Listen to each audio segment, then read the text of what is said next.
It's another K-Town beat.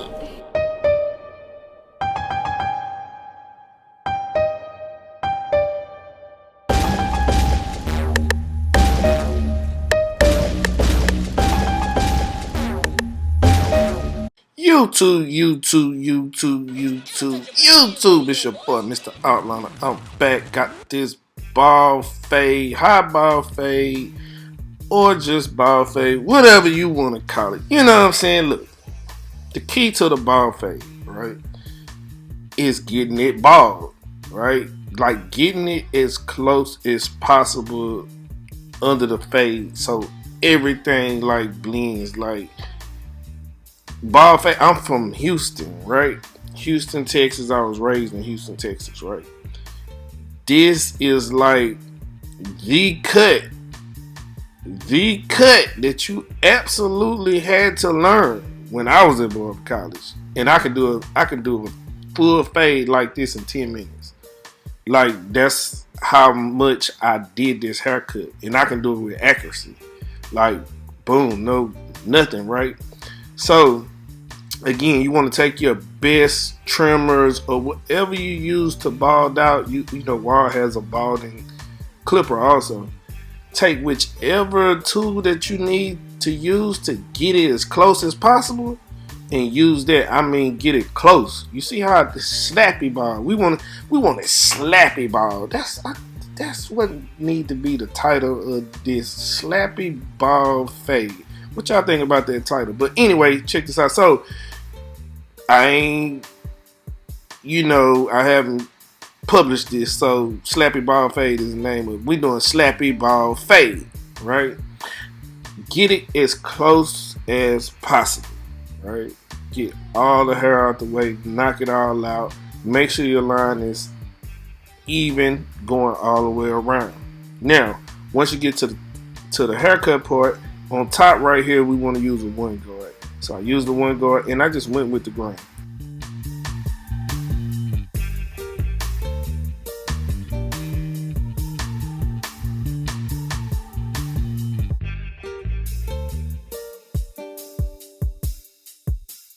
Now, after that, you got it bald, you got it the length on top the way you want it. You want to come back. I have no guard on these clippers, and these are the 1919s, I believe, right by Wall. So I want to do it open, and I want to come up about half an inch. I want to get my second guideline together.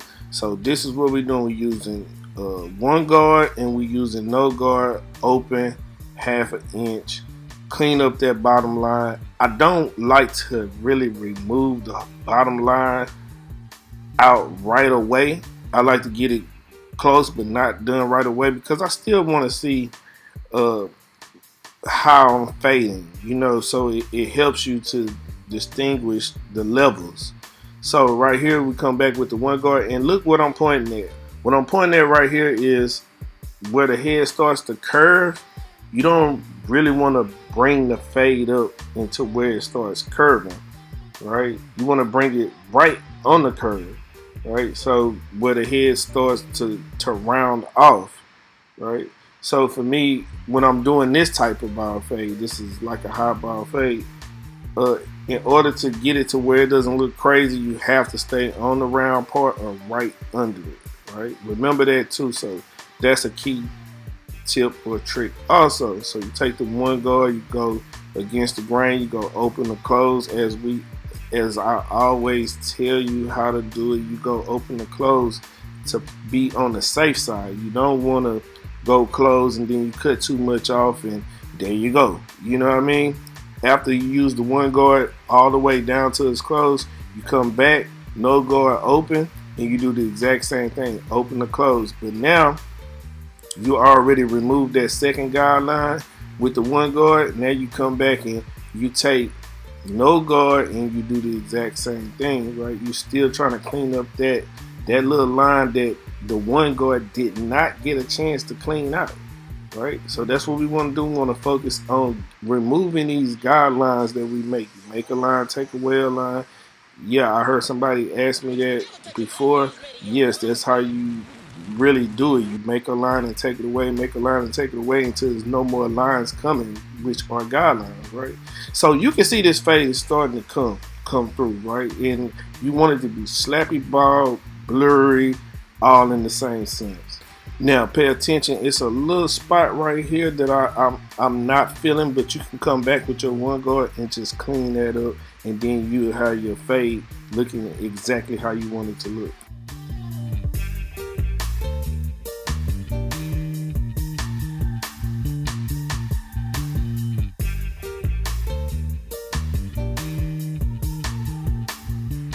After that, you want to come back with the same tool that you used to make the first guideline, to like the bottom part, and come back and use that to help clean up that bottom line. Now it might take you a little time to get through with it and clean it up. Make sure you're looking at it from different angles to make sure that that bottom line is gone. Even when I'm doing it right now, after I was done and I looked at it towards the end of the video, you might see me go back and just try to clean it up a little bit more, and you might be looking at it like, oh, it's clean already. But right, I'm such a perfectionist at it, to the point to where I want to remove any little doubt that I think is there.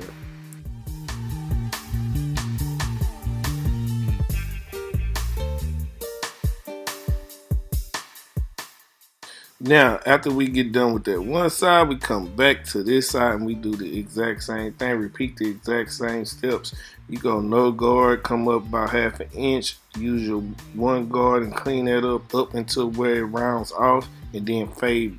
Do the same steps all the way back down until you have no line.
Once you get done with that, now on the back of the head, you see the exact same. We do the exact same process. We use it, but we just come up a little bit higher because it's more space to work with back here. So I might have dropped the line too low in the back, but just bring it up a little higher, up until where the swirl is, right? The cowlick swirl, whatever you want to call it, and you just fade that. Just take your time with it. Go against the grain, against the pattern of the hair, and until everything is faded. So it's kind of tricky. It might take a little longer to do it, but if you follow the steps that I'm telling you, it'll come out perfect.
Now, once you get to the lineup, you know, you want to start from the middle. So you want to look at it, you want to stand directly in front of your client in order to get a good idea of where the hairline should start and where it should begin, things like that.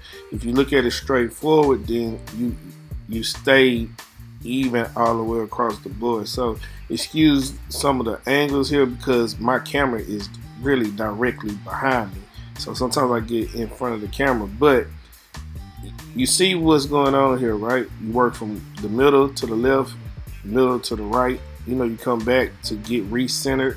You start back in the middle once you feel like you got one side done, and then you make the other side look just like that side. You make the right side look like the left side, right? And this is where I probably take the most time on my haircut is the lineup, because the lineup makes the haircut. The fade is also makes the haircut, but it's like icing on the cake once you get that lineup clean, right? So his lineup is fairly decent. He doesn't necessarily need enhancements, but enhancements will enhance him. It would enhance his line. Keyword enhance.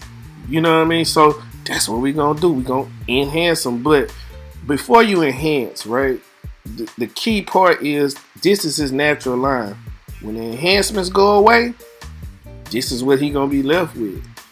So don't use enhancements as a tool to make it appear to be a line there that's not. No, you see where I'm putting my card at? It's directly on the line that I made. So the enhancements are going right on that line, directly on that line that I made. So if I wipe those enhancements out right now, his line is going to look just like it did before I put it on, right? And that's what you want, because the client knows that, oh, these enhancements not going to last, right? And once they understand that, they're okay with it. But once it goes away, they want to still have a look. They don't have to come back in 2 days later, man. You know what I mean? Make sure you get a good holding spray in order to lock the hair fibers in, which is my detail and mist, right? You have to ensure the look for at least a day or so, right? So, but you see how these enhancements, I got his line super duper crispy right now, right? You can also use that pencil right here that everybody uses. I'm not a fan of it. I don't think nothing wrong with it. It's just not something that I do, right?